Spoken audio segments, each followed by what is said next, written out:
नमस्कार, स्वागत है आपका संवाद 365 में। आपके साथ मैं हूं दिग्विजय सिंह चौहान। हाजिर हूं उत्तराखंड की खबरों को लेकर। आइए नजर डालते हैं उत्तराखंड में क्या कुछ खास चल रहा है, क्या कुछ उत्तराखंड की खबरें हैं।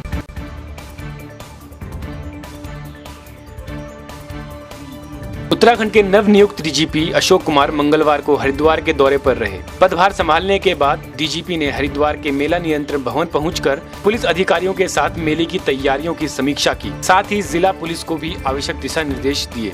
डीजीपी हर की पैड़ी पहुंचकर परिवार सहित गंगा आरती में भी शामिल हुए। मीडिया से बात करते हुए डीजीपी अशोक कुमार ने कहा कि आज डीजीपी के रूप में पहले दिन उन्होंने परिवार सहित मां गंगा की पूजा अर्चना कर प्रदेश की खुशहाली की कामना की है। वहीं आगामी कुंभ मेले की तैयारियों पर डीजीपी अशोक कुमार ने कहा कि कुंभ का स्वरूप जैसा भी होगा, पुलिस हर तरह से सकुशल कुंभ मेला संपन्न कराने के लिए तैयार है। मैंने ज्वाइन किया है, आज मेरा पहला दिन है डीजीपी के रूप में, इसलिए मैंने आकर के यहाँ कुंभ की तैयारियों की समीक्षा की और माँ गंगा जी की आरती में आकर के माँ गंगा जी से आशीर्वाद लिया और हरिद्वार और प्रदेश सुरक्षित रहे, ये मैंने कामना की।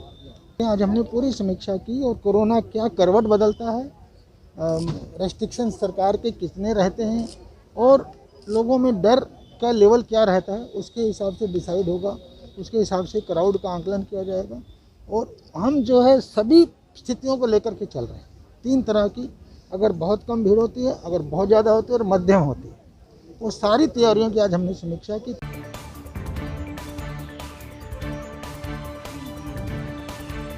हर साल 2 दिसंबर को राष्ट्रीय प्रदूषण नियंत्रण दिवस मनाया जाता है। प्रदूषण के विभिन्न प्रभावों को लेकर लोगों में जागरूकता पैदा करने के लिए ये दिवस मनाया जाता है। ऐसे में गुरुकुल भी कुंभ को शानदार और यादगार बनाने के लिए बड़े पैमाने पर तैयारी कर रहा है। विशेष यह है कि इस बार हरिद्वार कुंभ का आयोजन ग्रीन कुंभ की थीम पर होगा। इसमें गंगा की शुद्धता और पर्यावरण की रक्षा पर विशेष फोकस रहेगा। इसके तहत गुरुकुल में औषधि पौधों की नर्सरी भी तैयार की जा रही है। वहीं उनको जैविक खाद तैयार कर उनकी गुणवत्ता पर भी विशेष ध्यान दिया जाएगा। गुरुकुल के कुलपति रूप किशोर शास्त्री ने बताया कि जैविक खाद तैयार किया जाएगा। का नर्सरी है जो औषधियों से संबंधित है, जिसमें पादप और छोटे छोटे वृक्ष जो घरों में भी लगने वाले हैं, गार्डन में भी लगने वाले हैं और सड़क के किनारे भी लगने वाले हैं। ये सभी वैरायटी के हम यहाँ पर तैयार करेंगे। वो तो एक पार्ट है। ये अपने DS मलिक साहब, इन्होंने पूरी योजना के साथ में ये सब तैयार किया है कि जो भी वेस्टेज है हमारी विश्वविद्यालय की, क्योंकि बहुत बड़ा एक विश्वविद्यालय है और इसमें पत्तियाँ, इसमें कूड़ा, इसमें रद्दी इत्यादि, और साथ में घर परिवार है यहाँ पर, तो गोबर वगैरह भी, गाय वाय भी होती हैं, पशु भी होते हैं, तो इन सभी का उपयोग हो इन वेस्ट मटेरियल का और यहाँ पर उसको तैयार किया जाए। और एक जैविक खाद के रूप में जो प्योर और शुद्ध जैविक खाद है, जो गुरु कांगड़ी विश्वविद्यालय से तैयार होगी, उसका पूरा ये प्लांट तैयार करने का जो उपक्रम किया है।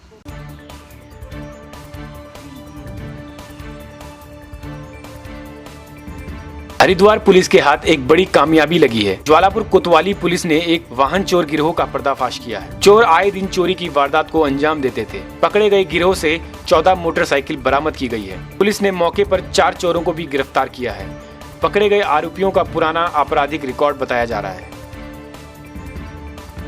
ये जो है हमारा क्षेत्र में जो वाहन चोरी का रोकथाम करने में तो हमने विशेष टीम गठित किया है।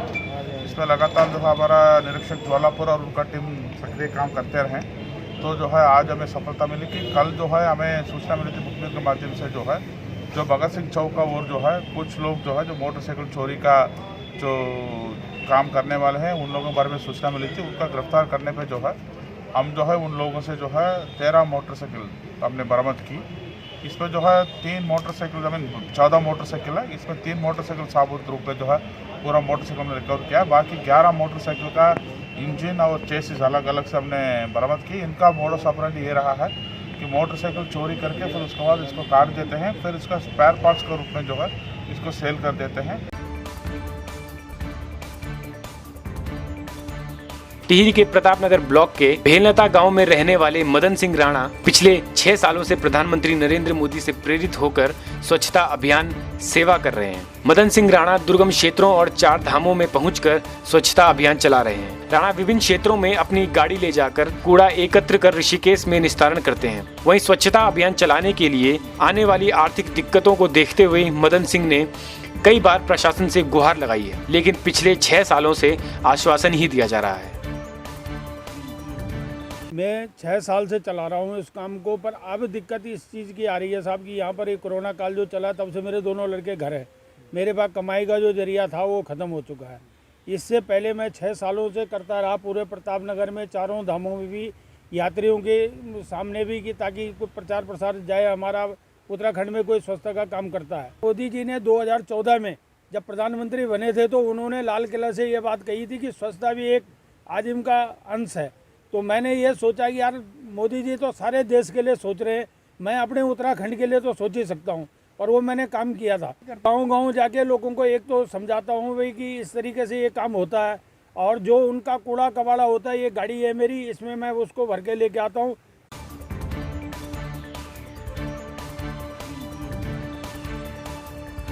टिहरी की जिलाधिकारी ईवा आशीष श्रीवास्तव द्वारा कलेक्ट्रेट सभागार में आयोजित महिला सशक्तिकरण और बाल विकास विभाग की बैठक में वीडियो कॉन्फ्रेंसिंग के माध्यम से जिले में तैनात उप जिलाधिकारियों और खंड विकास अधिकारियों को बाल विकास विभाग की विभिन्न जन कल्याणकारी योजनाओं की विस्तार से जानकारी देने के साथ ही योजनाओं के क्रियान्वयन पर नजर रखते हुए आवश्यक दिशा निर्देश दिए गए।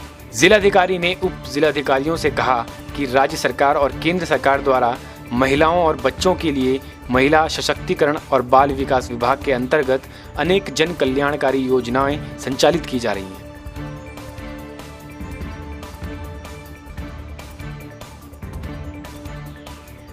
हरिद्वार में इन दिनों कुंभ मेले को लेकर तैयारियां जोरों से चल रही हैं। इसी के मद्देनजर मेला प्रशासन ने गंगा नदी के घाटों के किनारे और रोड के किनारे छोटे लघु व्यापारियों की दुकानों को हटाने का काम शुरू कर दिया है। दुकानों के अतिक्रमण हटाए जाने से नाराज लघु व्यापारी सैकड़ों की संख्या में बुधवार को नगर निगम पहुंचे, जहां व्यापारियों ने ज्ञापन के माध्यम से अपनी परेशानियां रखी।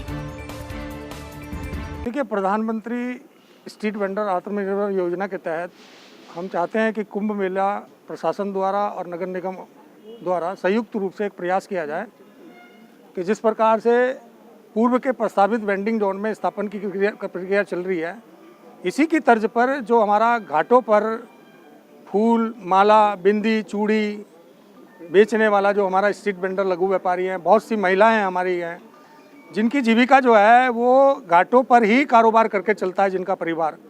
तो हमारा आज निवेदन है, मैंने इस आशा के साथ में अपना प्रतिवेदन प्रस्तुत किया है कि निश्चित रूप से उस पर विचार होगा और जो भारत सरकार की और राज्य सरकार की जन कल्याणकारी योजना है, उस योजना के तहत तमाम हमारे जो स्ट्रीट वेंडर लघु व्यापारी हैं उनको छोटे छोटे वेंडिंग जोन के रूप में स्थापित किया जाए। लोगों को विस्थापित किया गया है आगामी कुंभ मेला के दृष्टिगत। तो ये सिंचाई विभाग और मेला अधिष्ठान ने किया है। अब क्योंकि मेला है तो मेले में भीड़ भाड़ के रहते हुए, कोविड के रहते हुए ये उन्होंने करा होगा। तो अब इनका सॉल्यूशन जो है, अब इनको हमारे को अल्टरनेट जगह देना, ये इनका ज्ञापन हम मेला अधिकारी सर को भी देंगे, सिंचाई विभाग के एक्सीएन को भी देंगे, ठीक है। और इनका अल्टरनेट जगह के लिए हमें अल्टरनेट वेंडिंग जोन्स या कोई और स्थल चयनित करके हम टीवीसी से पास करा के वो उनको प्रोवाइड कराएंगे। ये हमारी पूरी प्राथमिकता है।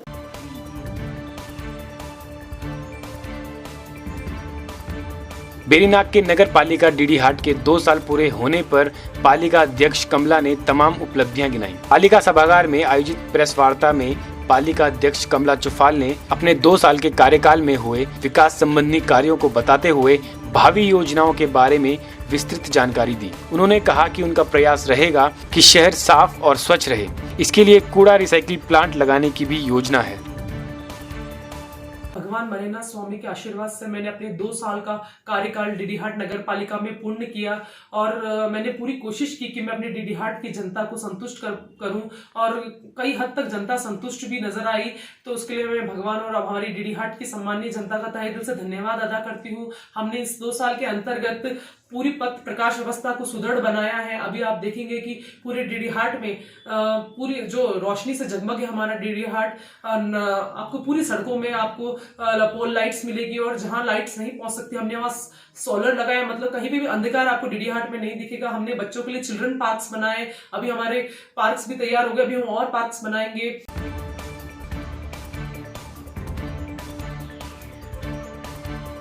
पिथौरागढ़ के चंद तिराहे में एक बेकाबू तेज रफ्तार कार ने एक बुलेट सवार सहित 4 लोगों को टक्कर मार दी। इस हादसे में चारों लोगों को बुरी तरह से चोटें आईं, जिन्हें गंभीर हालत में जिला अस्पताल में भर्ती कराया गया, जहां सभी घायलों का इलाज चल रहा है। इस हादसे में वहां खड़े लगभग आधा दर्जन वाहन भी क्षतिग्रस्त हो गए।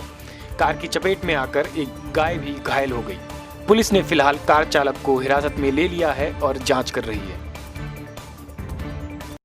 4 लोगों को जो है जख्मी किया है, जिसमें से दो को फ्रैक्चर बताया जा रहा है। बाकी हमारे जो सर्जन हैं वो अभी राउंड पे हैं और सभी की गहन तरीके से जांच कर रहे हैं। जो भी इसमें अग्रिम कार्रवाई है वो गतिमान है। 10 मिनट पहले 4 मरीज आए हैं, एक्सीडेंट चोटिल आए हैं, जो चंद चौराहे के बाद कोई हिट करके इनको भागा था। तो उसमें से एक को तो गंभीर चोट नहीं है, बाकी 3 की चोटें हैं जिनके हड्डियां फ्रैक्चर हुई हैं, कुछ की कंपाउंड इंजरी है। अभी एक्सरे और सारी जांचें करवा रहे हैं और प्राथमिक उपचार करके उनका इलाज चल रहा है। ये एक गाड़ी वाला ऊपर से काली कार थी उसकी, तो उस कार में वो बहुत स्पीड से आ रहा था, तो हम तो समझ रहे थे कि पता नहीं क्या हो रहा है ऐसा है। तो बहुत तेज़ स्पीड से वो आया और यहाँ पर कुछ लोग पैदल जा रहे थे, उनको उसने टक्कर मारी और एक आगे मोटरसाइकिल वाले थे उनको टक्कर मारी, एक गाय को टक्कर मारी। सब लोग घायल हो गए, इतने 3-4 लोग। तो मुझे लगता है कि शायद सुरक्षित बच जाएंगे सभी लोग, ऐसा देखने में हमको जो देखा हमने।